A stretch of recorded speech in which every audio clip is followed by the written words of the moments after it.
Durante años, mi padre no fue un hombre, fue un espacio vacío. Una mancha blanca en las fotos familiares. Un silencio que mi madre intentaba llenar con promesas vagas sobre lo mucho que le gustaría volver a verme cuando las cosas mejoraran. En mi cabeza, Marco no tenía rostro, era solo el arquitecto de mi resentimiento, la pared de hielo que construyó a los 8 años y que me mantuvo curiosamente a salvo durante los 15 siguientes.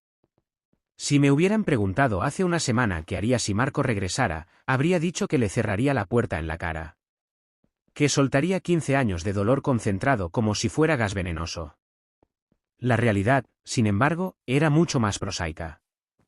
Marco no llamó a la puerta de mi pequeño apartamento en San Telmo. Me envió un correo electrónico. El asunto decía simplemente: «Hola, Alex». Lo vi en la bandeja de entrada mientras tomaba mi primer café del sábado. Tenía la misma foto de perfil antigua de Gmail que recordaba vagamente de cuando era y él todavía usaba una compact gris, una imagen pixelada de un viejo Chevy. Mi corazón no se detuvo, hizo algo peor. Comenzó a latir con una lentitud amortiguadora, como si el músculo estuviera lleno de arena. Estuve 10 minutos mirándolo. La única razón por la que abrió el correo fue porque la curiosidad siempre ha sido una debilidad más fuerte que el orgullo. El cuerpo del mensaje era breve, formal, casi corporativo. Alex. Sé que ha pasado mucho tiempo. No espero que entiendas o perdones. Necesito verte. Es urgente y es importante. Estoy en la ciudad por negocios. ¿Estaría bien en la cafetería en la esquina de Balcarce, mañana a las 3? Mar. Yo reí. No una risa feliz, sino una liberación de aire frío y nervioso. Estaría bien. Como si estuviéramos coordinando una aburrida reunión de trabajo en lugar del reencuentro más catastrófico de mi vida. Respondí 5 minutos antes de la hora acordada, solo para asegurarme de que supiera que no estaba ansioso. Llegué puntual a las 3. La cafetería era ruidosa, con olor a grano quemado y masa dulce. Lo busqué entre la multitud hasta que mis ojos chocaron con él. Marco estaba sentado en una mesa de la esquina, a contraluz. Ya no era el tipo delgado y desordenado que recordaba. Ahora era un hombre de 50 y tantos, robusto, con un traje de corte impecable que costaba más que 3 meses de mi alquiler. Su cabello estaba gris en las sienes, pero bien cortado. Llevaba unas gafas de montura fina que le daban un aire intelectual, de alguien que tomaba decisiones importantes en salas con mucha alfombra. Cuando me vio, se puso de pie. Su sonrisa era practicada, como la de un político. Alex, dijo, y su voz, más grave de lo que recordaba, sonó como si estuviera probando un nombre nuevo. Me acerqué y solo me senté. No hubo abrazo, ni siquiera un apretón de manos. Marco, respondió. Mantuve mi voz plana, entrando en la tormenta de ira que quería gritar. Se sentó de nuevo, visiblemente incómodo. Pidió disculpas a la mesera por no haber ordenado todavía. Te ves bien, murmuró, ajustándose la corbata. Era una mentira. Estaba demacrado por el insomnio reciente, y sabía que se notaba. 15 años de espera para decirme que estoy bien, preguntó. No había rabia en mi tono, lo cual era más efectivo. Había un vacío absoluto. Marco suspiró, el sonido de un hombre que esperaba resistencia, pero no esta clase de indiferencia gélida. Tienes razón. No perdamos el tiempo en formalidades. Sé que no merezco esto, dijo, señalando la mesa entre nosotros. No merezco nada, y no estoy aquí para pedir perdón o para intentar maquillar el pasado. No puedo. Hizo una pausa y miró mi expresión inmutable. Estoy aquí porque... Alto, lo interrumpí y levantó la mano. Antes de que te metas en la razón por la que te tomaste la molestia de recordarme que existo, hablemos de los 14 años, 11 meses y 28 días que viví sin saber si habías muerto o simplemente te habías aburrido. Marco se encogió. El traje caro no podía disimular el latido nervioso en su mandíbula. Me fui porque fracasé aquí. Fracasé contigo y con tu madre. No podía quedarme y ser un peso muerto. Tenía que volver a empezar. Me fui al norte, me metí en el sector de energía renovable, y funcionó. Construí algo nuevo. ¿Construiste algo nuevo? Pregunté, inclinándome sobre la mesa. Felicidades. Yo estaba construyendo mi vida aquí, sin un padre.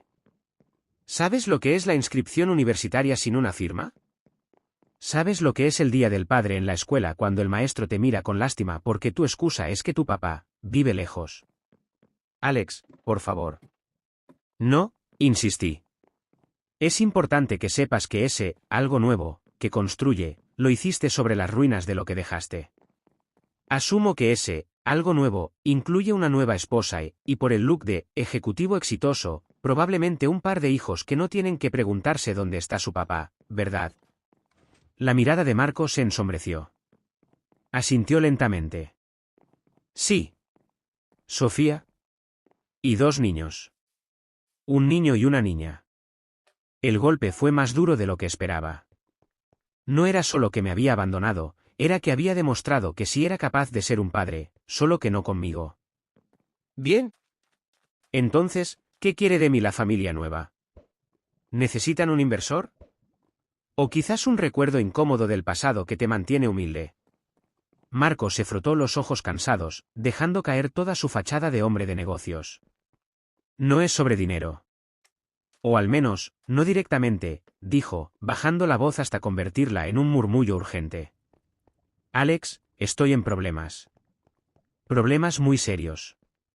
Lo que para mí es una catástrofe personal, para ti es una forma de saldar cuentas. Finalmente. La verdad venía envuelta en miedo, no en afecto. Te escucho. Marco sacó un pañuelo de seda del bolsillo del saco y secó la frente. Miró nerviosamente a su alrededor.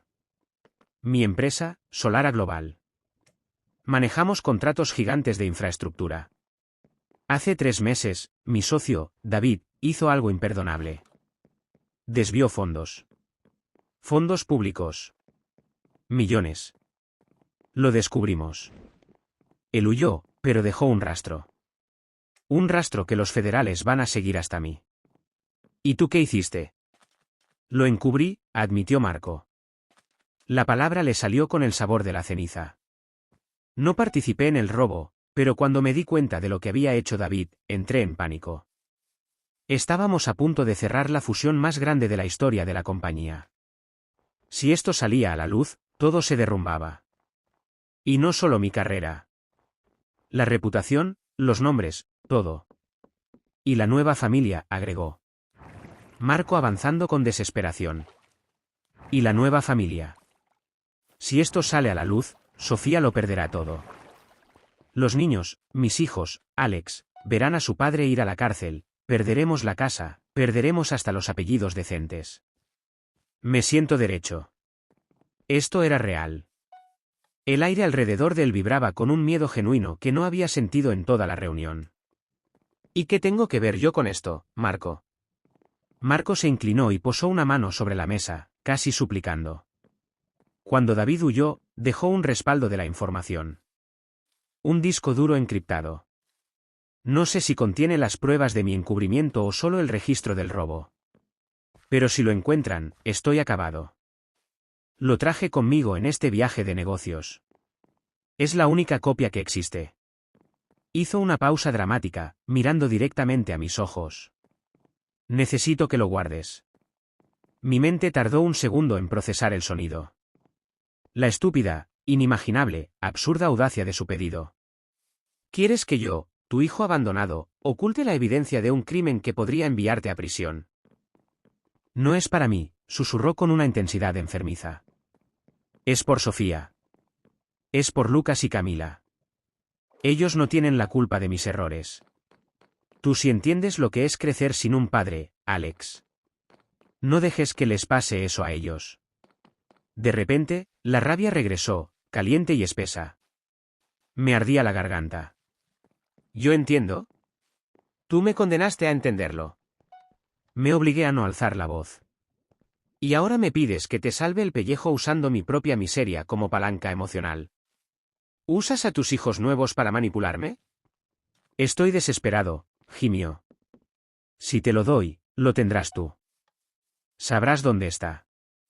Yo no podré tocarlo. Estará completamente fuera del alcance de la investigación si lo tienes aquí, donde nadie buscaría. En tu casa. Con tu nombre. Eres mi único vínculo aquí, Alex. El único que no está contaminado por mi nueva vida. Me recosté en la silla, observándolo. Era increíblemente patético, pero también increíblemente poderoso. Por un lado, sintió un impulso violento de tomar ese disco, entregárselo a la policía, y borrar a Marco de la faz de la tierra. Permitir que la justicia hiciera el trabajo que mi resentimiento no había podido hacer. Pero el segundo impulso fue más oscuro, más tentador. Si yo tenía esa discoteca, yo tenía su vida. Tenía su nueva familia, su éxito, su libertad, todo colgando del frágil hilo de mi silencio.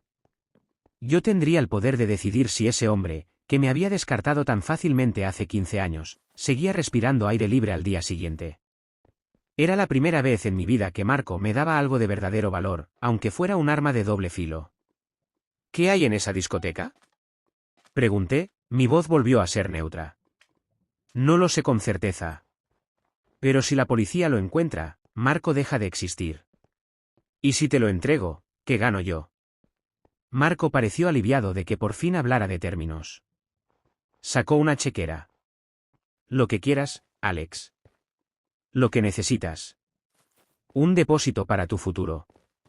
Ayudarte con tu madre. Dímelo. No quiero tu dinero, dije con frialdad. Ya demuestra que el dinero se puede mover, se puede desviar, se puede usar para construir una vida nueva y dejar la vieja pudriéndose. Lo que quiero es simple. Me incliné, acercando mi rostro al suyo. Quiero que sepas que me debes. Me debes todo lo que tienes, Marco, y me lo debes a mí, el niño que abandonaste. Voy a guardar este objeto de mierda, no por ti, no por mis imaginarios hermanastros, sino porque quiero ser yo quien decida cuando cae tu imperio. Marco tragó saliva. El miedo en sus ojos era ahora un terror helado. Se dio cuenta de que lo que me había dado no era una solución, sino un nuevo amo. Si la policía viene a mí, si veo una sombra, si siquiera escucho tu nombre vinculado a algo ilegal, esto se acaba, Marco. Entrego el disco. No me importa lo que le pase a tu traje caro, ni a tu esposa, ni a tu perfecta vida en el norte. Entendido. Marco avanzando con desesperación muda. Entendido. Se levantó y se dirigió al baño. Regresó un par de minutos después con una pequeña maleta de mano negra. Parecía un kit de aseo caro, del tipo que los ejecutivos llevan a los viajes. La deslizó por la mesa. Está dentro. Es un dispositivo pequeño, de metal. No lo abras. No intenta acceder a él. Solo guárdalo hasta que esto pase. Me quedé allí, mirando la maleta. No sentí alegría por la venganza ni satisfacción. Sentía náuseas. El abandono era un dolor limpio, esto era una mancha de aceite tóxico. Marco, dije. Me miró expectante. No vuelvas a contactarme. Nunca. Si necesitas algo, contacta a un abogado delincuente. Si vuelves a mi vida en calidad de padre, el disco aparece en el buzón de la Policía Federal al día siguiente. Nuestra relación termina hoy, de la misma manera que empezó hace 15 años, con un acto de absoluta conveniencia tuya, sin pensar en las consecuencias para mí. Marco no argumentó. El hombre de negocios desapareció por completo, dejando solo a un hombre asustado. Se puso de pie, moviendo una última vez con la cabeza y se fue de la cafetería sin mirar atrás. Me quedé sentado durante media hora, dejando que el café se enfriara, sintiendo el pesado peso de la maleta negra a mis pies. No era solo un disco duro, era un ancla que me ataba de nuevo a él, una cadena que yo había aceptado de mi propio verdugo. Cuando llegué a mi apartamento, cerré la puerta con llave y me dirigí a mi habitación. No abra la maleta. No era necesario. Lo que necesitaba hacer era aislar el objeto del mundo. Busqué en el fondo de mi armario un viejo baúl de madera que me había dado mi abuela. Estaba lleno de cartas de la infancia, dibujos mal hechos y un osito de peluche con un ojo de botón colgando. Moví las cartas y metí la pequeña maleta en el centro del baúl. La cubrí con cuidado con el oso de peluche, el que había dormido conmigo la primera noche que Marco no volvió a casa. Cerré el baúl y me senté sobre él. Había pasado 15 años tratando de liberarme del fantasma de mi padre, de la carga de su ausencia. Finalmente, había regresado, No para disculparse, sino para convertirme en su cómplice, su guardián secreto. Ahora, Marco era libre, viviendo su perfecta vida de mentira. Y yo, su hijo, era el custodio de su destrucción. Apoyé mi cabeza entre las manos. Había estado tan resentido por no tener poder sobre mi propio pasado. Ahora lo tenía. Lo tenía todo. Y era el objeto más pesado y horrible que jamás había cargado. El silencio de esos 15 años había sido mejor. Al menos, en el silencio, yo era solo una víctima. Ahora era un jugador más en su juego corrupto. Apagué la luz, ignorando el baúl en la esquina de la habitación. Sabía que estaría allí, frío y silencioso, esperando el día en que decidiera si lo usaba para salvarlo, o para hundirnos a los dos.